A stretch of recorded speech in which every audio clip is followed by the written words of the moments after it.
Ապրիլ 5. Ձեզ հետ է Քրիստինեն, նմանվել Քրիստոսին, ասել է խորը ցանկությամբ սերտել, ճանաչել և կատարել իր խոսքը։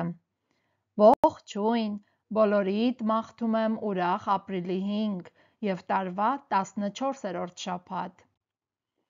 Այս շաբաթ մենք անգիր ենք անում Հեսու 1:8 համարը։ Դրա նպատակով 3 անգամ եկեք կարդանք։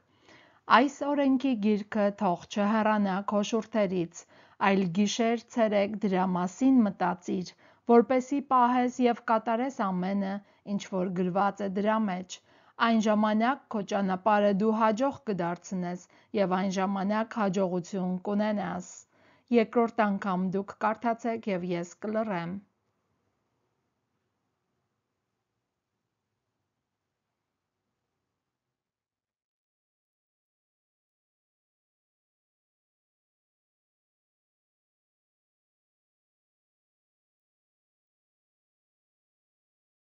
Իսկ այժմ կարդանք երրորդ անգամ միասին։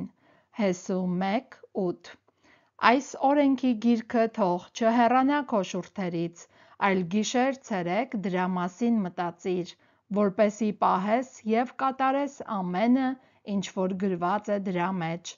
Այն ժամանակ քո ճանապարհը դու հաջող կդարձնես և այն ժամանակ հաջողություն կունենաս։ Այսօրվա Աստվածաշունչից ընթերցվող հատվածները հետևյալներն են. 5 կտակարան, 2 Օրինաց 33:1-ից 34:12, Սաղմոս 40, 13-ից 17, Առակաց 13, 13-ից 14, Նոր կտակարան, Ղուկաս ավետարան 8-րդ գլուխ 1-ից 25 համարներ։ Մաղթում եմ ձեզ օրհնյալ և ուրախ օր, մինչ հաջորդ հանդիպում։